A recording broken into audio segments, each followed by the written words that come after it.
Bom, pessoal, então agora para a gente conseguir fazer a instalação do Rust, a gente clica aqui em Comece Agora, tá certo? A gente vai utilizar então aí a versão para Windows. Para isso, então, ele vai pedir para que a gente instale através do gerenciador, né, do instalador, na verdade. Então, a gente vai aqui baixar Rust Up Init.executar, tá certo? De 64 bits, né, que seja de acordo com a máquina que vocês estão utilizando. A gente vai programar em VS Code, tá certo? Na ideia do VS Code, depois a gente também já instala para vocês aqui. Então a gente espera aqui o instalador ser baixado. Bom, e agora que foi baixado aqui o instalador, a gente clica aqui em abrir. Bom, aqui então que ele abre para a gente, né, como se fosse um instalador no CMD. E a gente digita aqui para proceder então com a instalação, tá certo? Ele vai começar então aqui a instalar o Cargo, né, que é o nosso gerenciador de pacotes e vai nos ajudar para a gente utilizar então aí Rust-Lang, né, a linguagem Rust. Então, quando eu terminar aqui de instalar, eu volto aqui com vocês para falar quais são os próximos passos para a gente conseguir programar na linguagem Rust. Bom, então podemos ver, né, que a instalação aqui já acabou. A gente pode então clicar aqui em Enter para continuar. Bom, o que a gente pode fazer agora aqui é acessar o prompt de comando, tá certo? E ver então se o cargo, né, que é o instalador de pacotes do Rust, foi instalado corretamente. Para isso a gente digita cargo --version, tá certo? E que fala então que o cargo foi instalado corretamente, né? Ele que é o gerenciador de pacotes do Rust, assim como a gente também tem o pip, né, para o Python e os demais gerenciadores de pacote. A gente também pode ver se o compilador do Rust foi instalado, né? A gente pode então digitar Rust C, né, de compiler --version, para ver então se está tudo certo também com o compilador. Então aqui também temos aqui, né, o compilador instalado na versão 1.48.0, né, que é a mesma versão aqui do instalador de pacotes. Bom, então a gente já fechou então aqui na instalação do gerenciador de pacotes Cargo, que a gente vai utilizar, né, para fazer nossa programação em Rust. E a gente vai utilizar também a IDE VS Code, né, para rodar os nossos programas. E vejo vocês então na próxima aula.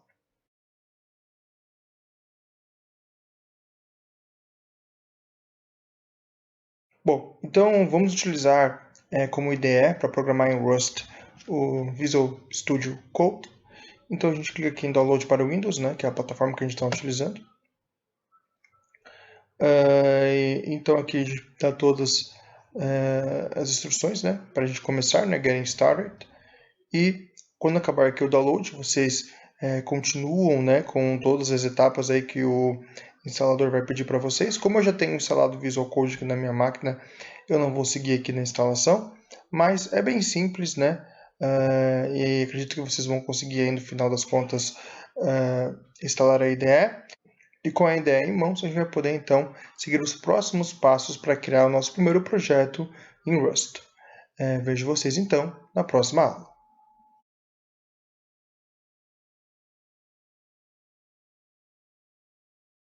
Bom, então aqui no VS Code a gente vai aqui em Extensions, tá certo?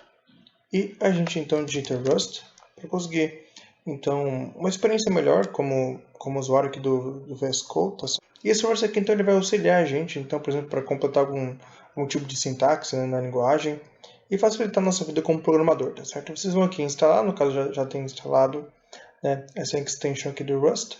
E a partir disso então a gente pode criar um diretório onde a gente vai fazer os nossos primeiros projetos em Rust.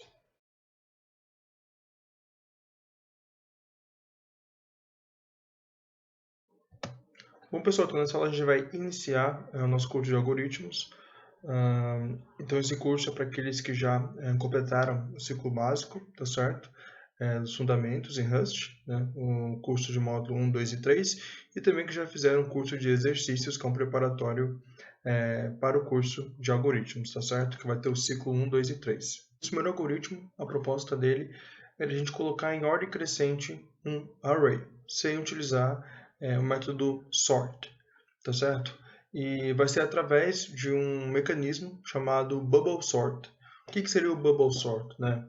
Vamos colocar aqui um exemplo. Digamos que eu tenho um array 10, 5, 66, 7 e menos 2. Bubble sort, então, nesse exemplo, ele vai analisar o menos 2 e o 7. Ele vai ver que o 7 é maior que o menos 2 e o menos 12, então, vai pular para a posição do 7. Certo? Depois ele vai pegar, então, o 66 e o menos 2. Eu vou até aqui alterar para não confundir. Ele vai ver que o 66 é maior que o menos 2 e vai fazer a troca. Então, agora temos menos 2. Menos 2 pula de posição e 66 vai pular com menos 2. E esse também acontece entre 5 e menos 2. O menos 2 pula de posição, porque o 5 é maior que o menos 2. E a mesma coisa vai acontecer com 10 e menos 2. Então, no final, a gente vai ter o 5 aqui, o 10 aqui e o menos 2 na primeira posição do meu array. Bom, depois disso, então, o algoritmo ele volta a fazer análise, tá certo? Nos últimos dois elementos do meu array, 66 e 7, e vê que 66 é maior que o 7. Então, acontece a troca. 7, 66. Bom, entre 5 e 7, né, o 5 não é maior que o 7, então a troca não acontece. Entre 10 e 5, o 10 é maior que o 5, então a troca acontece. 5 e 10, tá certo? E nesse caso aqui, a gente nem vai fazer essa análise aqui com o menos 2, porque já não é necessário, porque a gente já viu que o menos 2 é o menor número desse array. Bom, depois voltamos para a análise dos dois últimos elementos, 7 e 66. 7 é menor que 66, não acontece a troca. 10 e 7, né? O 7 é menor, então acontece a troca. 7 e 10. Entre 5 e 7 não acontece a troca, né? Porque 5 não é maior que 7. E, na verdade, essa análise nem iria ocorrer, porque já sabe que o 5 ele é o segundo menor número do array.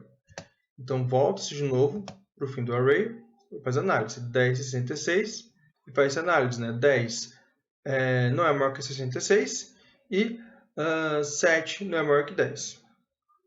E assim, consequentemente, depois faz a análise, né? Que 10 é menor que 66, então a gente já sabe já que o array já está, então, na ordem crescente. Bom, então esse é o algoritmo bubble sort, né? Que vai, então, colocar o array na forma crescente, sempre fazendo essa análise em duplas dos elementos, tá certo? Então vamos desenvolver esse algoritmo.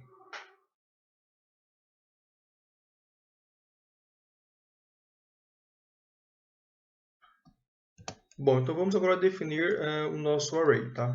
Então vamos definir uma variável.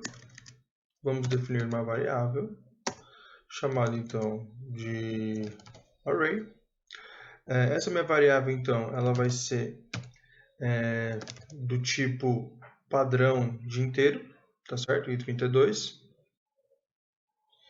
E ela vai possuir de tamanho 7 elementos, esse meu array. Vamos definir quais são os elementos, então. 10, 23, 4, 5, 66, 7 e menos 3. Bom, temos então agora o nosso array e vamos já printar ele na tela. Então, print line.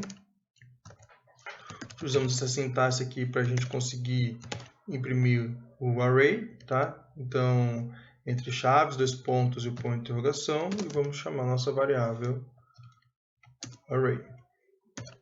Vamos dar um Ctrl S, um Ctrl aspas e cargo run.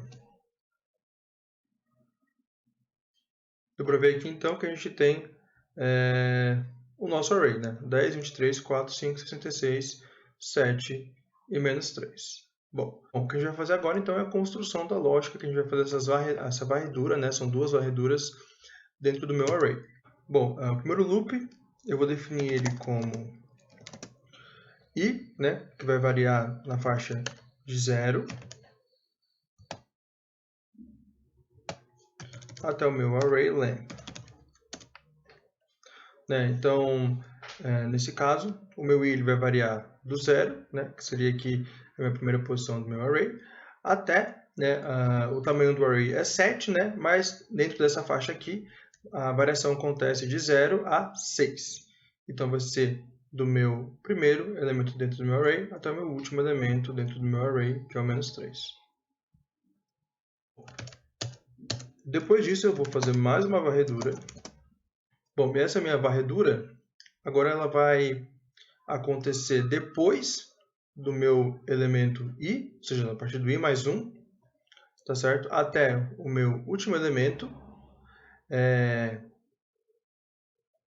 do meu array, entretanto de forma reversa. Ou seja, vai ser a partir do menos 3, depois do 7, 66, 5, 4 e 23, porque a gente faz a análise de trás para frente, né? Como eu fiz no exemplo dado anteriormente. Para isso, agora eu vou criar essa faixa, né? Essa faixa de valores de forma reversa. Para isso, então, eu coloco aqui o meu i mais 1, sintaxe de faixa, né? Que são os dois pontos, até o meu último elemento, né? Array length, e aplico agora aqui o método reverse, tá certo? Então, eu vou ter essa faixa aqui, onde j vai estar variando, tá certo? De i mais 1 até o último elemento de forma reversa, né? De trás para frente. Bom, agora o que eu tenho interesse aqui dentro desse meu segundo for loop? Vamos criar agora aqui o corpo do nosso segundo for, e para não ficar muito confuso, já vamos imprimir o que está acontecendo com i e com j, tá certo? Então, i vai ser igual a minhas chaves, né? Primeiramente, j também igual aqui a chaves. Agora eu vou passar, então, i e j. E vamos, então, imprimir para ver o que está acontecendo. Vamos dar um ponto aspas, cargo run. Bom, a gente tem aqui, então, vamos puxar aqui um pouco para cima, que o meu, então, começa na posição 0, né, que seria o meu 10, e o meu j começa na posição 6, que seria o meu menos 3, tá certo? Depois disso, o meu j vai variando, então, de menos 3 vai para 7, que está na posição 5, 66 na posição 4, 5 na posição 3, 2, posição 2, número 4, posição 1, meu número 23, e aqui depois, né, a gente tem uma quebra aqui, né, e o i ele vai então para o número 23 e o meu j volta para a posição 6, que é o menos 3, e assim, lógica, né, ela acontece sucessivamente. Bom, qual é o nosso interesse, então, depois de formar desses nossos dois loops? É fazer a comparação, né, entre o j e o j menos 1. Tá? Então, vamos aqui, vamos criar um if, e se no meu array, eu vou pegar aqui o j menos 1, for maior que o meu j, bom, então tem que acontecer a troca. Né? Eu tenho que criar uma função a fazer, né? Que vai fazer a troca, então, do valor que está em j para o valor que está em j menos 1. Né? Vai acontecer o bubble, né? Vai acontecer essa troca, né? Que o valor menor vai ocupar a posição do valor maior.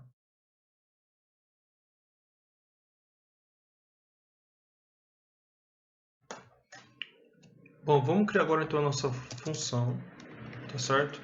Então, vamos chamar ela de swap array. E vamos colocar aqui como parâmetro de entrada uma lista. Entretanto, como eu quero analisar apenas os valores que estão contidos nessa lista, eu vou criar uma referência, tá certo?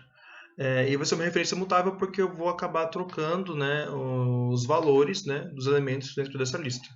Então, por isso, é uma variável, uma referência, uma variável mutável, do tipo, então, array, que contém os valores inteiro padrão, né, de tamanho 7. Além disso, eu vou ter mais duas entradas, tá? Que vão ser os index da nossa lista, né? Então, no caso, seria j-1 e j. Eu vou chamar j-1 de i e o tipo vai ser o size, porque o size, então, seria, digamos, né, os valores positivos inteiros, né, a partir de 0. Né? E como os index de um array não tem valores negativos, então, por isso, o size. E a mesma coisa para j, tá certo? Então, o size. Bom, vamos criar o corpo aqui da nossa função. Nosso objetivo, então, aqui primeiramente é criar uma variável temporária que vai então armazenar o valor do nosso elemento que tem o index i, tá certo? Então vamos criar uma variável temporária, essa sim do tipo inteiro padrão, né? Porque são os valores que estão contidos na minha lista, né? Existem valores negativos como -3, e ela vai receber então a minha lista, né, do index i, né? Então o valor correspondente, né, ao meu index i da minha lista. Bom, o que eu posso fazer agora é, já que eu já fiz esse backup, a minha lista do index i, né, esse valor, agora sim ele vai receber, né, o meu valor correspondente ao index j. E agora o meu index j, ele pode receber o backup que eu fiz do valor correspondente à lista i, que é também a variável temporária. Bom, criei então a minha função swapArray e já vamos aplicar aqui a nossa função main. Vamos chamar swapArray. Vamos passar então referência mutável a nossa lista array, os index j-1 e j. E assim, vemos um erro aqui porque definimos que array não é mutável na 11ª linha aqui. Então, só para corrigir, array é mutável. Agora sim faz sentido eu fazer uma referência mutável ao array. Bom, a gente pode também agora imprimir para ficar mais claro, né, o que está acontecendo. Então vamos imprimir aqui o printline de j-1 e j, tá certo? Então j-1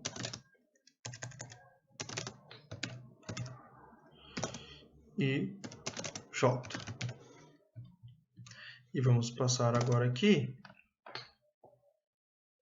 Vamos passar aqui os valores, né, em vez dos index, para ficar mais claro o que está acontecendo. Então array de j-1 e array de j. E agora a gente vai poder ver, né, com maior clareza o que está acontecendo na nossa função swapArray. E por fim, vamos printar o nosso array, tá certo? Então aqui, 2 pontos e ponto de interrogação, por ser um array, e chamamos aqui então um array. Salvar, então, vamos salvar, um Ctrl S, um Ctrl aspas para chamar o terminal, cargo run, e vamos analisar o que está acontecendo. Bom, vamos lá.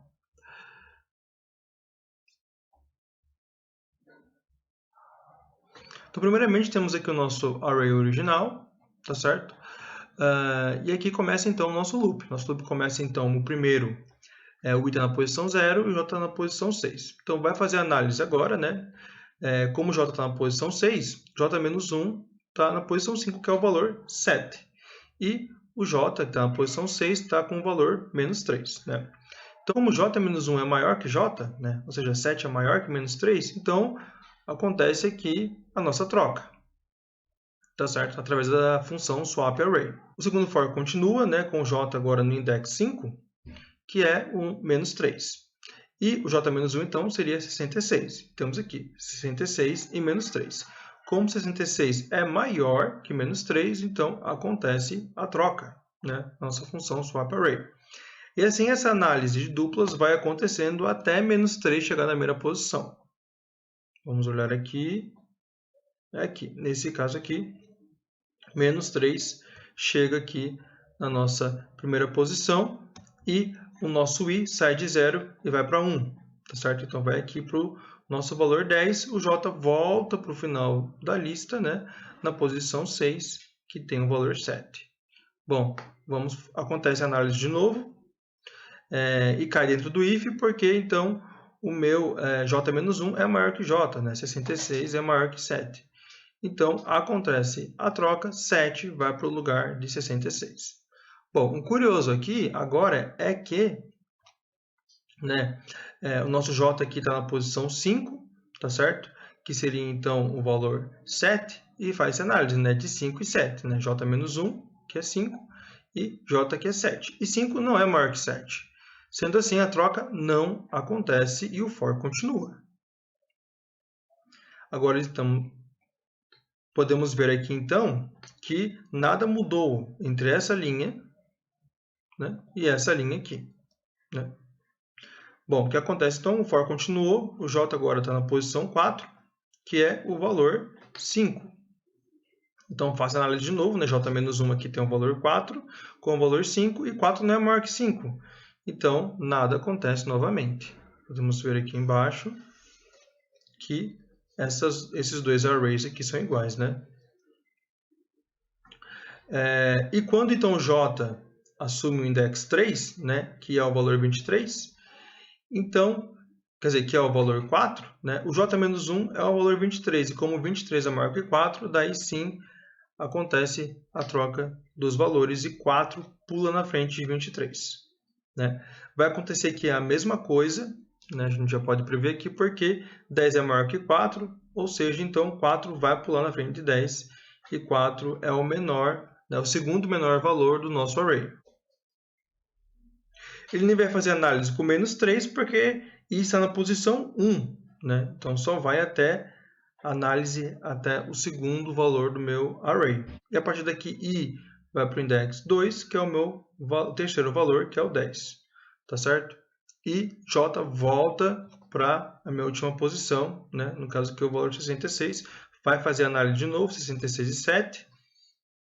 No caso aqui, então, 7 não é maior que 66, nada acontece. Depois faz a análise, então, entre 5 e 7, né? A gente vê, então, que 5 não é maior que 7, então nada acontece. Depois, a análise é entre 23 e 5. 23 é maior que 5, então acontece a troca de posição. 5 pula na frente de 23, né? E assim por diante, até a gente conseguir chegar aqui no final com o nosso array completamente ordenado, né? O menos 3, o 4, o 5, o 7, o 10 e o 23, o 66 está ordenado aí de forma crescente. Então, esse seria a construção, a lógica do nosso algoritmo Bubble Sort. Bom, vou anotar aqui para vocês o nome desse algoritmo da nossa primeira aula, chamado então de Bubble Sort.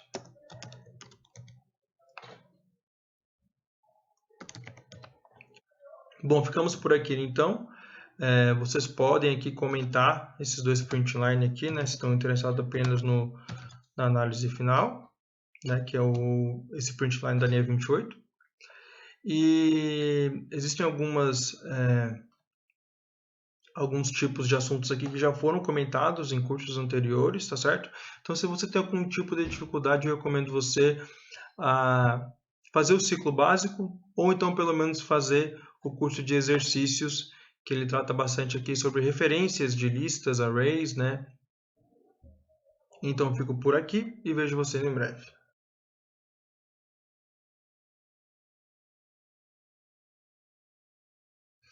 Bom, pessoal, na aula passada a gente analisou o algoritmo Bubble Sort. Bubble Sort, então, ele é um algoritmo de ordenação. Assim também como são os algoritmos Quicksort, Selection Sort e Merge Sort, tá certo? Nessa aula a gente vai analisar o algoritmo de ordenação Selection Sort. Mas antes disso, vamos olhar um pouco para o Bubble Sort feito na aula passada. Bom, a gente pode ver nessa animação que o algoritmo Bubble Sort, né, ele inicia então, né, a ordenação, né, a comparação a partir do final do array, né, partindo do final do array, né, fazendo essas comparações de penúltimo e último elemento, até chegar então no início da lista e sempre fazendo esse pulo, né, do elemento menor, né, para a posição do elemento maior. Vamos ler aqui então um pouco a definição da Wikipedia, tá certo? Então, Bubble Sort, né, ordenação por flutuação, é um algoritmo de ordenação dos mais simples. A ideia, então, é percorrer o vetor diversas vezes e a cada passagem fazer flutuar para o topo o maior elemento da sequência. Essa movimentação lembra a forma como as bolhas de um tanque d'água procuram seu próprio nível, e disso vem o nome do algoritmo, Bubble Sort. Bom, nessa aula agora a gente vai analisar o Selection Sort. O Selection Sort, então, ao contrário do Bubble Sort, dá para ver que ele inicia a ordenação, a comparação, a partir, então, do primeiro elemento, a partir da origem aqui, nessa nossa animação. Vamos ler a definição aqui na Wiki.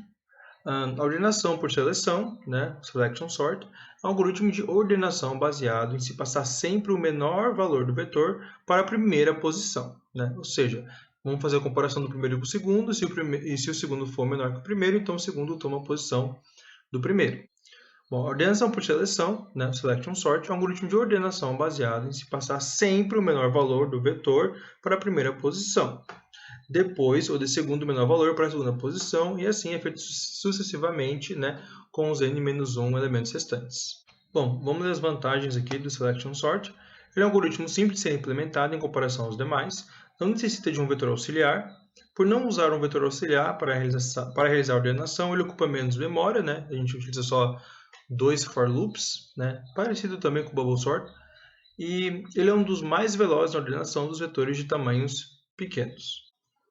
Bom, a gente pode ver aqui então que geralmente o número de comparações do Selection Sort é na ordem de n ao quadrado menos n dividido por 2 comparações. Ou seja, se o nosso array tivesse um tamanho 7, né, 7 ao quadrado 49, menos 7, 42, dividido por 2, 21 comparações.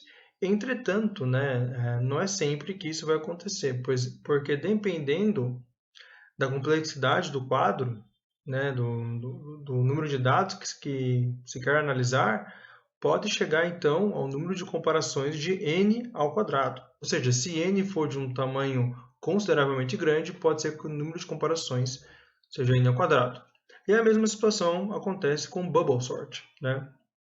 Até aqui se destaca aqui no Wikipedia, né, que no pior caso são feitas n ao quadrado operações. A complexidade desse algoritmo é de ordem quadrática, por isso ele não é recomendado para programas que precisam de velocidade e operem com uma quantidade elevada de dados. A gente vai ver no VS Code, né, que rodando os dois algoritmos, utilizando, digamos, n igual a 7, eles vão fazer o número de operações n ao quadrado menos n dividido por 2, ou seja, 21 comparações. Então, a gente vai comparar os dois algoritmos e a gente vai ver que para n igual a 7 é feito o mesmo número de comparações. São dois algoritmos, então, que eles não são recomendados para um n elevado, né? Um elevado número de dados.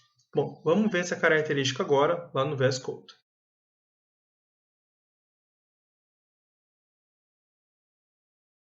Vamos implementar agora, então, né, o algoritmo Selection Sort.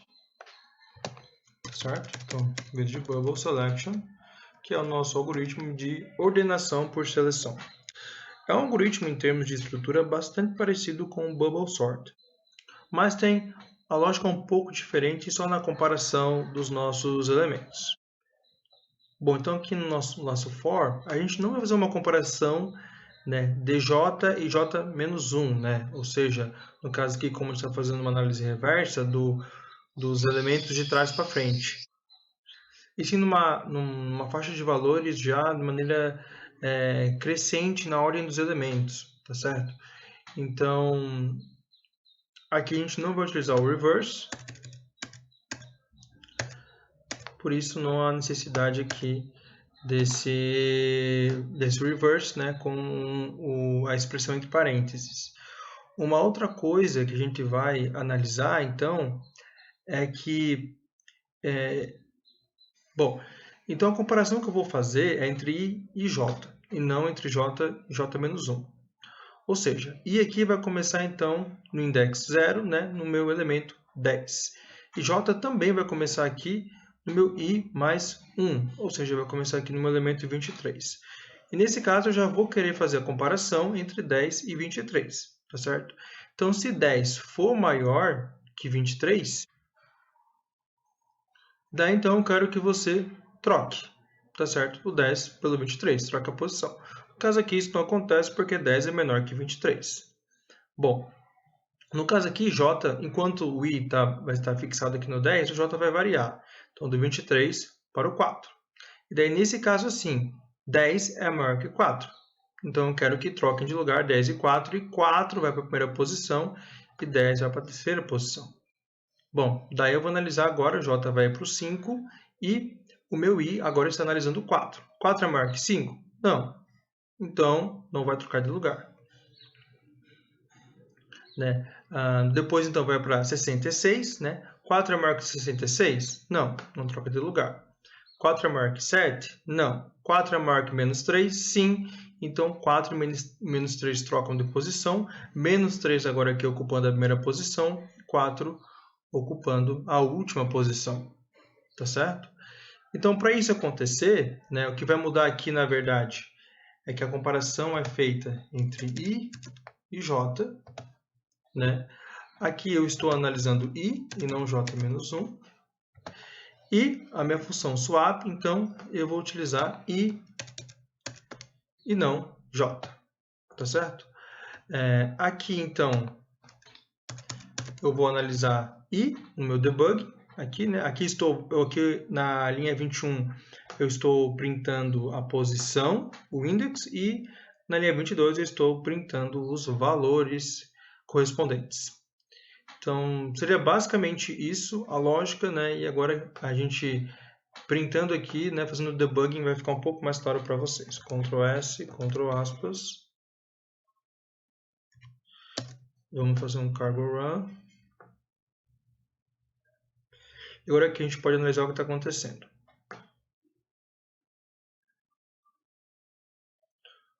Bom, então como dito, né, o nosso array original aqui, né, 10, 23, 4, 5, 66, 7, menos 3. E então começa na posição 0 e J na posição 1, né, que é I mais 1, no caso. Aqui no valor 23. Então J é 23 e 10. Como 10 não é maior que 23, nada acontece. O I permanece, né, no index 0. E o J, então, como está no segundo for, né, o for interno, ele continua a varredura, vai para o valor 4 agora. E como 10 é maior que 4, então aqui eles vão trocar de posição. Né? O 4 que está na posição 3 vai para a posição 1 e o 10 vai para a posição 3, como está descrito aqui nessa linha. Bom, o laço continua, né? E o J, então, vai para o index 3, né? Que é o valor 5. Né? Agora, o novo valor do index 0 é o valor 4. Como 4 não é maior que 5, nada acontece. Continua aqui com o nosso vetor. Bom, depois disso, a gente vê, então, aqui que continua a varredura. J vai para o index 4, que é o valor 66. 4 não é maior que 66, nada continua. Nada vai continuar até ele chegar no menos 3, né, como eu disse anteriormente, que é aqui quando J tem um index 6, né, relativo ao valor menos 3. 4 é maior que menos 3, então acontece aqui a troca de valor entre menos 3 e 4, né, a posição. Menos 3 vai para a primeira posição e 4 vai para a última posição. Bom, agora acabou a primeira volta do J, né? E o I de 0 vai para 1, ou seja, está agora analisando o 23. E o J começa sempre com I mais 1, então vai começar com 2. A análise vai ser então entre 23 e 10. Como 23 é maior que 10, então acontece a troca de posição. 10 sai da terceira posição e vai para a segunda, e 23 sai da segunda e vai para a terceira. Como a gente pode ver aqui nessa linha aqui, tá certo? Bom, a mesma análise vai acontecendo, tá certo? As trocas vão sendo feitas, então, até a gente chegar aqui no final com o vetor já ordenado, né? Com menos 3, 4, 5, 7, 10, 23 e 66. Bom, agora seria interessante, então, fazer aquela análise de quantas comparações foram feitas. Se a gente lembrar, no Selection Sort, né, de acordo com a nossa querida Wikipédia, o número de comparações é igual a n quadrado menos n dividido por 2. Como n aqui é igual a 7, então 7 ao quadrado dá 49, menos 7, 42, dividido por 2, 21. 21 comparações. Vamos ver se esse número está batendo, né, com as comparações do nosso algoritmo. Para isso, então, vamos botar um contador aqui, let multk, que vai ser igual então, a 0. E vamos colocar um contador aqui antes do if. K mais igual 1. E agora, vamos printar esse valor no final do nosso loop. Print line. Vamos printar cá e a gente espera que esse valor seja 21. Dá um cargo run. E aqui, ó, temos então 21 operações. Podemos fazer isso agora também com o algoritmo desenvolvido na aula passada, o Bubble Sort, né? Vamos ver então, né, quantas operações o Bubble Sort teria feito. Bom, e agora aqui para o Bubble Sort algoritmo, né, vamos então ver quantas vezes, né, quantas operações para um n igual a 7, né, quantas comparações esse algoritmo está fazendo. Vamos dar então aqui um Ctrl S, um Ctrl aspas. Vamos rodar. E a gente então vai perceber, né, que são feitas 21 comparações, né, o mesmo número de comparações do nosso algoritmo, né, de selection sort, né, ou ordenação por seleção. Bom, então a gente pode ver que para n's relativamente baixos, né, em termos de desempenho, os dois algoritmos aí eles não se diferenciam muito, tá certo? Bom, ficamos por aqui e vejo vocês em breve.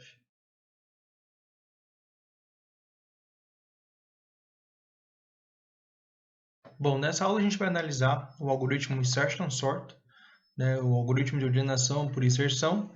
Também é um algoritmo de ordenação, né, como o Bubble Sort e o Selection Sort, né? Em relação à lógica desse algoritmo, né, tem uma boa descrição aqui da Wikipedia, que esse algoritmo é como se fosse, se tivesse uma mão de cartas, né? E a cada nova carta adicionada, a nova carta pode ser menor que alguma das cartas que você tem na mão ou maior, e assim você começa a comparar a nova carta com todas as cartas na sua mão até encontrar a sua posição correta, né? Então a gente vai analisar um elemento, tá certo, do nosso vetor e vai comparar com todos os outros elementos anteriores, tá? Até achar a posição correta, né, para esse nosso elemento. Vamos comparar com os outros algoritmos que já foram dados, né, como o Bubble Sort e o Selection Sort. Em termos de comparação com outros algoritmos de ordenação, o Insertion Sort e o Bubble Sort, né, atingem ordem n comparações em seus melhores casos, né, diferente do Selection Sort, que pode chegar a n ao quadrado, né, em todos os seus casos. Ou seja, em nível de dados, né, uma complexidade maior de dados, o Selection Sort ele pode atingir então um nível n quadrado, tá certo? Na sua melhor complexidade, na média complexidade e pior complexidade, enquanto o Bubble Sort e o Insertion Sort atingem então um grau de grandeza de n comparações, ou seja, tem um desempenho melhor que o Selection Sort. Bom, vantagens e desvantagens. Vantagens é um método a ser utilizado quando o arquivo está quase ordenado, né? É um bom método quando se deseja adicionar poucos elementos em um arquivo já ordenado, pois o custo é linear. O algoritmo de ordenação por inserção é estável. E desvantagem é alto custo de movimentação de elementos no vetor, né? Quanto maior a complexidade dos dados, né? Quanto maiores os dados, mais esse método então ele é prejudicado. Nesse arquivo da Wikipedia a gente também vê alguns tipos de implementação desse algoritmo, né? Em C, em C++, em Java, em Python, C# e Swift. Então a gente vai aprender agora a fazer esse algoritmo em Rust. Bora lá então para o VS Code. Bom, então aqui no VS Code vamos primeiramente fazer uma análise do que seria a ordenação por Insertion Sort, né, com uma lista, tá certo? Então eu vou colocar aqui uma lista de exemplo.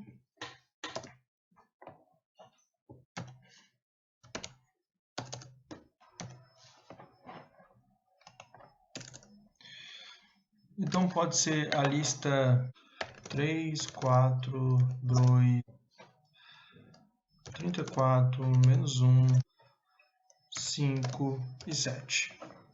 Bom, como é que fica a análise então para a gente ordenar através do algoritmo Selection Sort? Primeiramente a gente vai fazer a análise a partir do segundo elemento da nossa lista, que seria o 4. Então o 4 aqui ele é o nosso, digamos, elemento J, e a gente vai fazer a análise de J e J-1.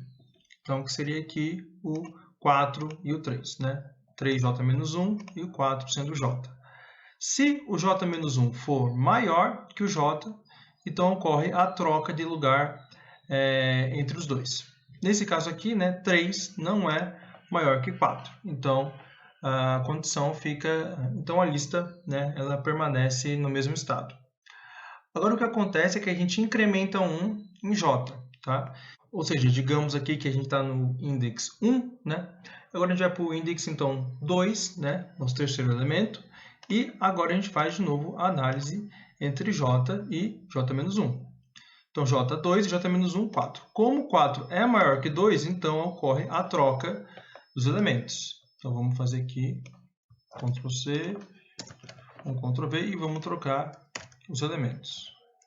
Bom, como ocorreu a troca, agora a gente vai fazer a análise, né, em j-1, que vai virar j. Então, o j-1 no caso era o 2, mas agora vai virar j. Então, eu faço a análise entre agora o j com o j-1. E como o j-1 é maior que o j, acontece de novo a troca. Né? Então, trocamos os valores 2 e 3. Bom, agora não há mais o que se fazer, né? Porque o nosso j chegou na posição 0. Bom, então a gente continua agora, né, a análise de posição que estava sendo feito anteriormente. A gente estava então aqui no terceiro elemento, a gente vai para o quarto elemento, que é o 34. Então 34 agora é o nosso j. Bom, o j-1 é o 4. Como 4 não é maior que 34, nada acontece e vamos para o próximo elemento. Então, o j agora é o -1. E o j-1 é o 34.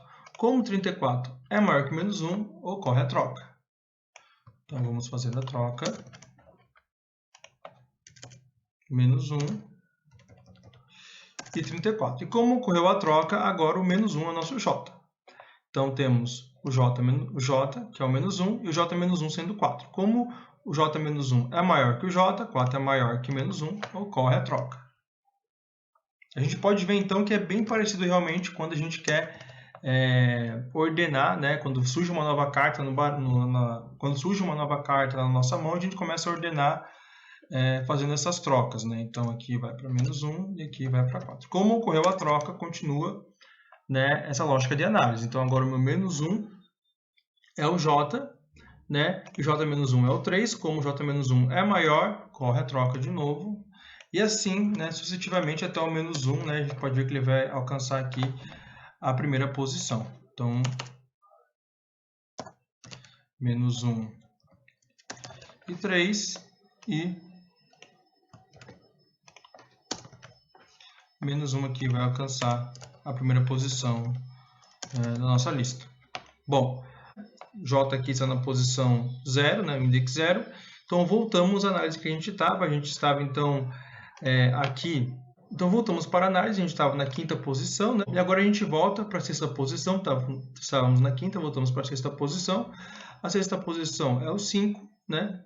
Então, J igual a 5. E o J-1 é o 34. Então, como o J-1 é maior que o J, ocorre a troca. Então, vamos fazer a troca. E temos 5 agora aqui e 34. Bom, como ocorreu a troca, J é 5 e J-1 é 4. Como 4 não é maior que 5, então continua a lista do jeito que está. E vamos agora para a última posição, que era 7.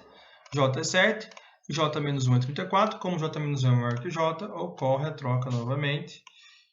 Então, temos por final aqui 7 e 34. E como J agora é 7, J-1 é 5. Como 5 não é maior que 7, para aqui não se faz nada e todas as posições, né, já foram varridas. Então, esse seria, né, a nossa ordenação pelo algoritmo Insertion Sort. E essa lógica a gente vai ter que implementar, então, aqui na linguagem Rust.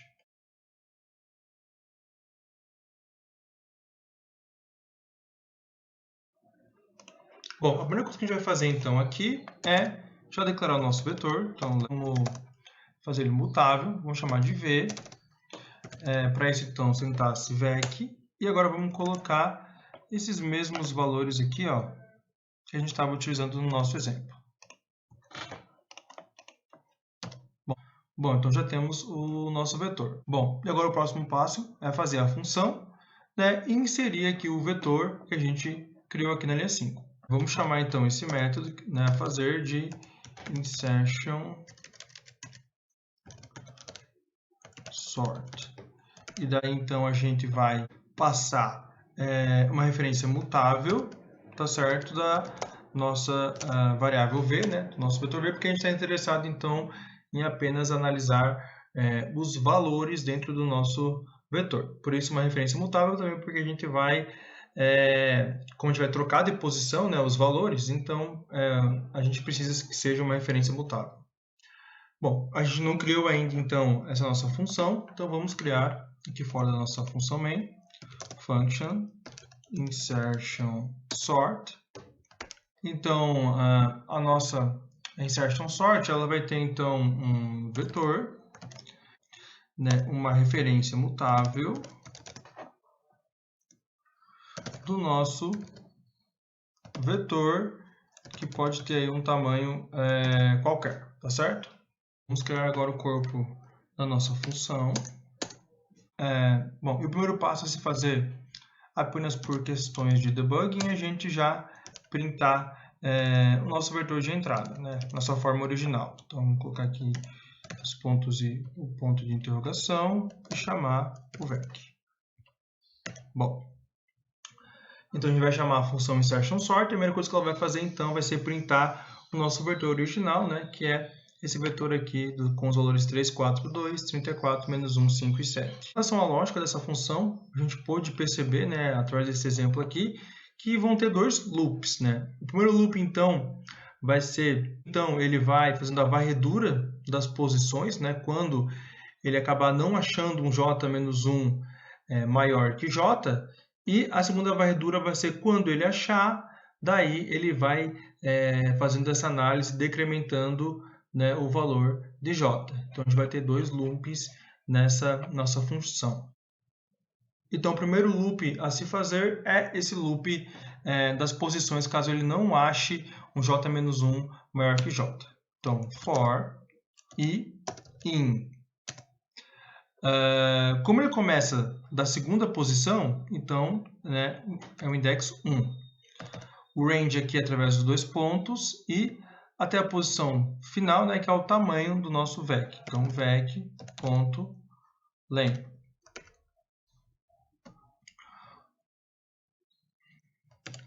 Ou seja, então, o nosso vetor aqui é de tamanho 1, 2, 3, 4, 5, 6, 7, é de tamanho 7.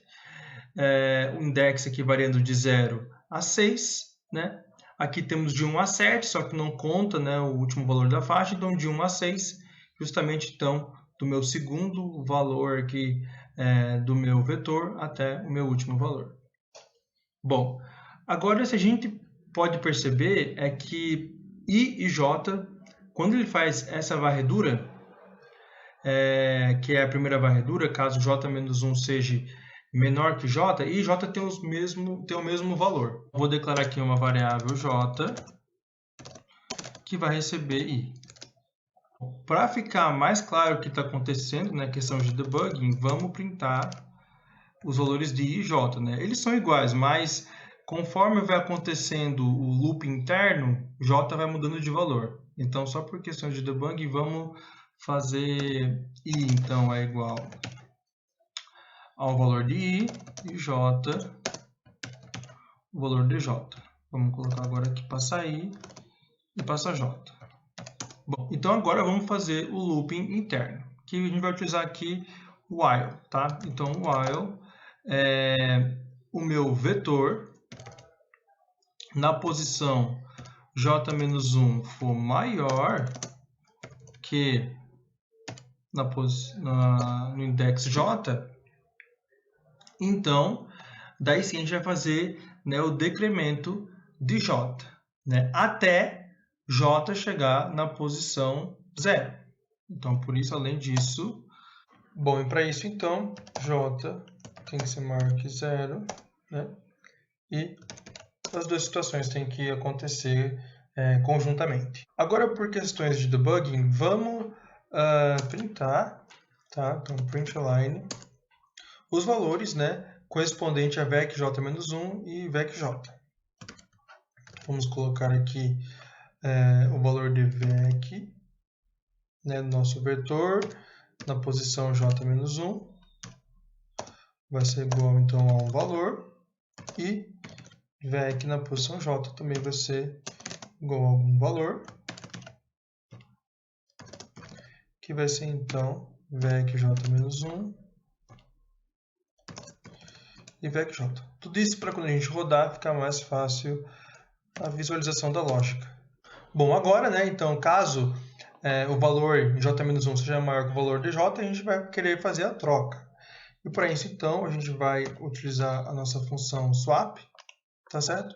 E a função swap, então, ela pede valores do tipo size, né, ou seja, valores inteiros positivos, de 0 a 255 bits, então a gente vai ter que colocar, então, os index J e J-1, tá certo? Então, J e J-1. Depois de acontecer a troca, então, também por questões de debugging, vai ser bastante interessante a gente imprimir o que seria o nosso vetor atualizado, né? Então, como a gente quer imprimir um vetor, sintaxe especial aqui dentro das chaves, né? Os dois pontos, ponto e vírgula, e vamos colocar o VEC. Bom, e depois que acontece a troca, né? Se a gente lembrar aqui do nosso exemplo, né? Vamos pegar aqui uma linha onde acontece a troca.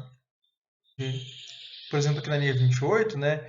Onde 4 é maior que menos 1 e ocorre a troca, a gente pode ver que a análise agora, então, vai ser no J-1. Tá certo? O J-1 antes era o 4 e agora vai virar aqui, né, o 3. Por isso, a gente vai ter que fazer um decremento aqui de J igual a J-1. E agora a gente já pode, então, analisar o que está acontecendo e mandar rodar o programa. Para isso, a gente descomenta aqui a linha 24, né? E já podemos, então, mandar rodar aqui. Vamos chamar o terminal.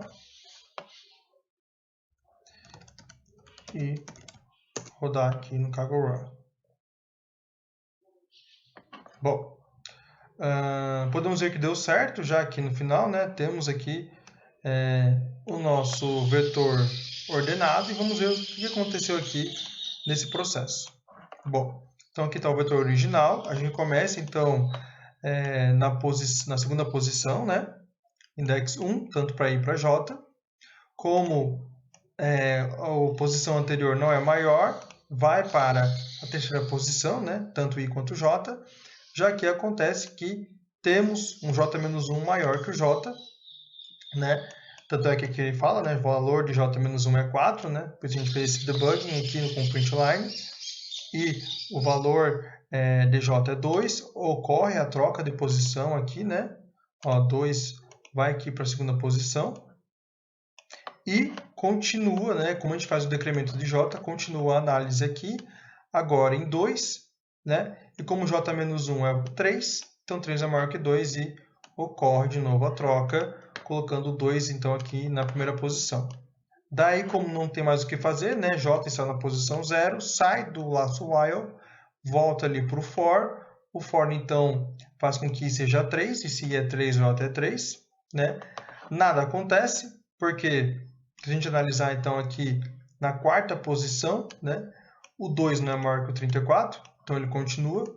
Vai para a quinta posição, né? E 4, quinta posição, aqui no menos 1, e temos que o valor anterior é maior que o menos 1, então ele vai entrar no laço while, por isso ele está printando aqui o nosso debugging. Aqui, ó, pode ver que a posição anterior é o 34, a posição local é menos 1, então ele faz a troca, né? Como a gente está decrementando o J, ele vai fazer essa troca até o menos 1 chegar na primeira posição, tá certo? E assim ele continua a análise, conforme a gente viu no começo do exemplo, né? Até ordenar completamente aqui o nosso vetor original, tá certo? Então a gente criou aqui o nosso algoritmo, tá certo? Vamos comentar aqui então, que é o algoritmo insertion sort, que é o nosso terceiro algoritmo de ordenação, né? Eu fico por aqui. Um abraço.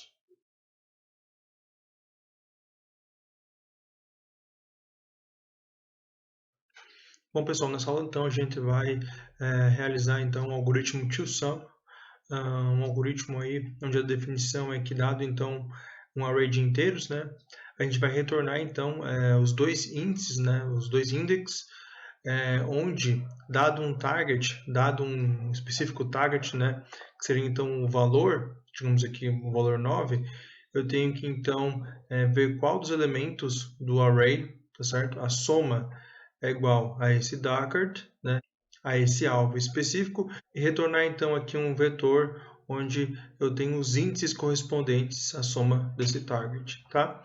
Então, no caso aqui é o 9, né? E a gente consegue ver que para chegar ao 9, então, a soma tem que ser 2 e 7, que corresponde então aos índices 0 e 1, e esse é o retorno que eu tenho que dar, então, um vetor com os números 0 e 1, né? Que correspondentes ao índices dos valores, né, que é a soma da 9. A gente vai utilizar para a solução desse algoritmo um script fora do nosso main, onde a gente vai então criar o método correspondente então a esse algoritmo, e depois a gente vai então chamar na nossa função main, tá certo? Esse script com a função, né, com o método que a gente desenvolveu. Ou seja, então vai ser uma solução modular, né, algo que eu já descrevi, acredito, no módulo 3 do ciclo básico, né, de fundamentos em linguagem Rust. E é um bom exercício, então, para a gente, além de utilizar esse módulo, né, conseguir, então, desenvolver esse método correspondente ao algoritmo, tá certo? Então, vamos à resolução. Bom, a primeira coisa que a gente vai fazer, então, aqui nesse arquivo solution, né, que foi um arquivo que eu criei aqui dentro do meu diretório, onde eu tenho o meu script main, tá certo? Então, temos aqui o solution e dentro do meu source eu tenho o meu arquivo main, tá certo? Bom, a primeira coisa que eu vou fazer então dentro do meu script solution é criar uma struct de nome solution também e vou criar um método então dentro dessa minha struct dentro do meu bloco de implementation, tá certo? Que é onde ficam os métodos do meu struct. Bom, então vamos criar struct solution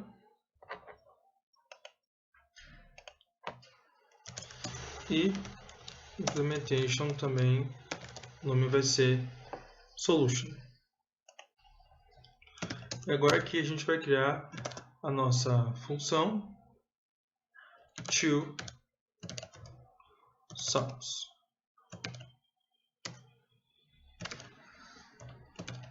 Bom, a primeira coisa que a gente vai ter que fazer então para modular esse arquivo é utilizar a sintaxe de pub, né, de público no nosso struct e no nosso método, tá certo?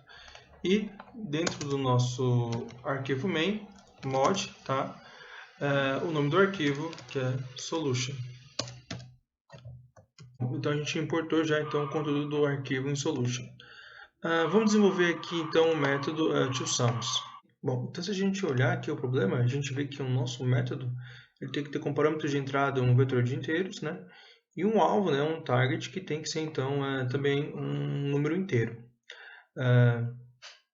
E o retorno, né, vai ser então um vetor de inteiros, né, com dois elementos, né, correspondentes, né, ao index dos elementos, né, cuja soma tem que ser igual ao target. O nosso parâmetro v, que vai ser o nosso vetor, ele vai ser um vetor então de inteiros. Além do nosso vetor, então, temos que ter também o nosso parâmetro alvo, tá certo? Vou colocar alvo aqui. O alvo, então, também vai ser um valor inteiro padrão. E o retorno da minha função tem que ser também, então, um vetor de inteiros. Bom, a gente já está reconhecendo aqui um erro, né? É porque na nossa função a gente está pedindo que retorne um inteiro e o nosso corpo da nossa função não tem absolutamente nada ainda, né? Então, vamos colocar aqui um vetor vazio só para a função não chiar com o erro, tá certo? Bom, vamos continuar agora então a lógica do nosso problema. A lógica consiste então a gente fazer uma varredura no nosso vetor, né? Então procurando os números inteiros que a soma vai ser igual ao nosso alvo, né? Então a gente já sabe que vai ter uma condição, né? Uma condicional, um if, onde se onde se achado o primeiro e um segundo número cuja soma seja igual ao target, né, ao alvo, bom, então dentro do nosso condicional vai ter o nosso retorno, né? O que a gente pode analisar é que a gente pode ter então dois fors, tá certo? Um for externo e um for interno, né? For externo, né? Ele pode então, por exemplo, olhar para um número, digamos o primeiro número do nosso vetor, e o for interno então ele pode fazer a soma desse primeiro número, né? Desse primeiro elemento do nosso vetor e somar ele com o primeiro, com o segundo, com o terceiro, com o quarto, com o quinto, enfim, né? O tamanho do vetor que você quiser colocar. E depois, então, o for externo ele sai do primeiro elemento do vetor e vai para o segundo elemento do vetor. E eu posso fazer, então, com o for interno, continuar essas somas até a gente conseguir achar a soma correspondente ao meu alvo. Uma segunda análise que a gente vai ter que fazer também é sempre pegar o index correspondente ao meu elemento. A gente vai provavelmente usar uma tupla nesses fors, né, no interno e no externo, para conseguir pegar, além do elemento, né, o index correspondente ao elemento do nosso vetor. Bom, falado isso, então vamos à construção da lógica. A primeira coisa que eu vou fazer, então, é criar esse for externo. Então, for, e vou criar aqui uma tupla, que vai ser o index e o meu elemento, que eu posso colocar como E1, tá certo? Então, agora eu vou fazer com que a minha tupla ela percorra o vetor. Para isso, então, eu coloco o meu vetor v e utilizo o método iterate, tá certo? Que é iter. Então, o iterate, o que ele vai fazer? Ele vai fazer com que a gente consiga varrer os números, né, dentro do meu vetor. Para deixar um pouco mais claro, eu acho já bom já iniciar, né, quando a gente for fazer o debugging aqui das primeiras linhas do código, a gente já iniciar no main já um vetor já. Então vamos criar aqui um let v, vou fazer ele já mutável, vec, né, com os valores então 1, 2, 3, 4 e 5. E vamos também colocar um alvo, let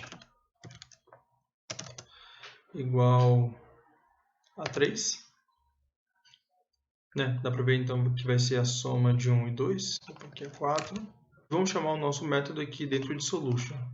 Para isso, como a gente faz? Né?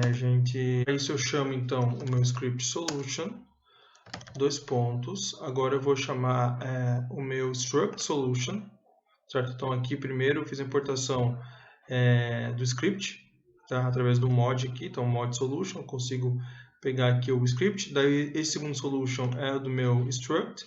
E agora eu vou pegar, com acesso ao meu struct, eu consigo pegar aqui o meu método dentro do implementation, que vai ser o toSums. Então, toSums. Certo? Agora que eu tenho que passar os parâmetros vai ser o meu vetor v e o meu alvo. Então aqui, alvo.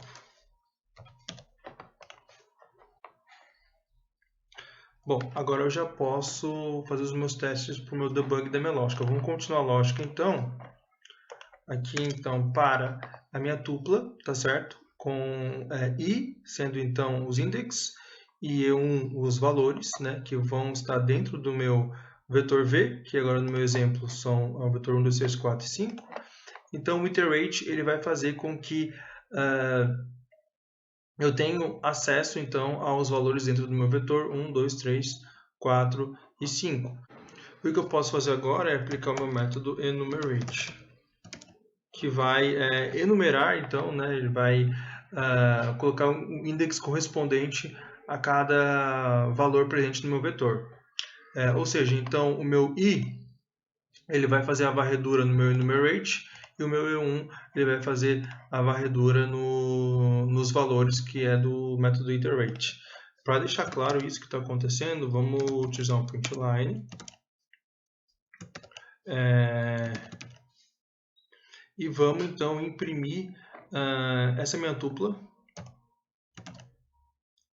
Tá certo? I e E1.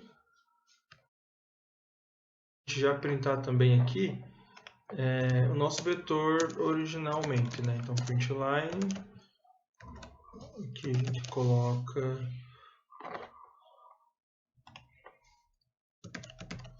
o nosso vetor V, né? Pode até colocar aqui para ficar mais fácil de visualizar, V igual. E também podemos colocar aqui, né, que a gente está analisando o I e o E1. Vamos dar um Ctrl S. Aqui vai ter uma chaceira um pouquinho, né, porque a gente declarou aqui V como sendo mutável, mas a gente não está alterando nenhum valor do nosso vetor aqui no nosso método, então ele vai dar alguns warnings para a gente. Mas por questão de debugging, vamos rodar desse jeito, para a gente poder analisar o que está acontecendo dentro do nosso for. Cargo run. E a gente tem aqui então o vetor original, né? 1, 2, 3, 4 e 5. A gente pode ver então que a nossa tupla está variando os seus valores, né? I está variando de acordo com o index e E1 de acordo com o valor representado pelo index. Então no index 0, valor 1, depois temos o index 1, valor 2 e até o final o index 4, né? E o valor 5. Bom, então a gente criou o nosso for externo. Tá certo? E agora a lógica é então fazer um for interno, né, que faça também essa mesma lógica de percorrer os índices e os valores. Quando a gente achar um valor então onde a soma do valor do for externo mais a soma do valor do for interno for igual ao nosso target, a gente tem os índices correspondentes a essa soma, tá certo? Vamos voltar então para o nosso solution e vamos criar esse nosso for interno agora.